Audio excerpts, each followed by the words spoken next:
legislation. You know that the reauthorization has been on hold. Well, as of Monday, Congressman Miller said that they're going to be working on it. You know, in the interim, they've had waivers and how that affects the parents and the students and teachers. But I think the most important thing is that your voice has been heard at the department. And before I go on with what the department is doing, I just want to recognize some people in this room.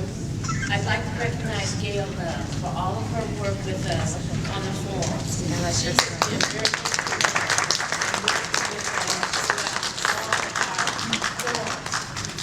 One person who I have learned to love as a sister, and I have learned to become a friend with her. Most of these things start out where I'm just a person from the Department of Education.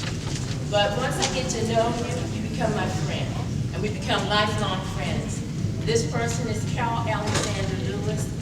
She and I met through Mr. Anthony White at the National Alliance of Black School Educators. And she decided as a businesswoman to work with parents because she heard about the work that the Secretary wanted to do with parents. As a result of that, she started having parent forums, and she saw the need there.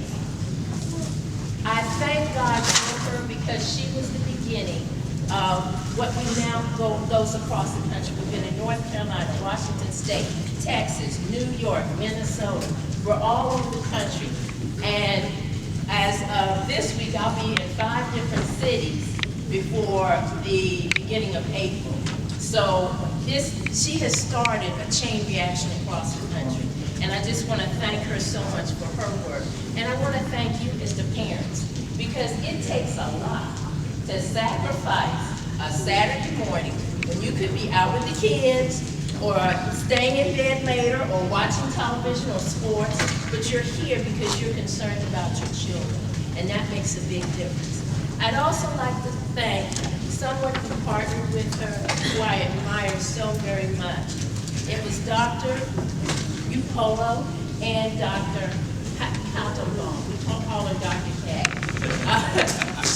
She has become sort of like a real pal for us and really working with us, but they have become an example across the country of how a business person, someone who's concerned about the community, how an HBCU, a historically black college and university, are concerned about the community, and they partner. And this year, they expanded and they partnered with Urban League, which shows that the communities are now coming together to make sure parents have the tools to be partners in the learning process of their children. And that has been the vision of Secretary Duncan.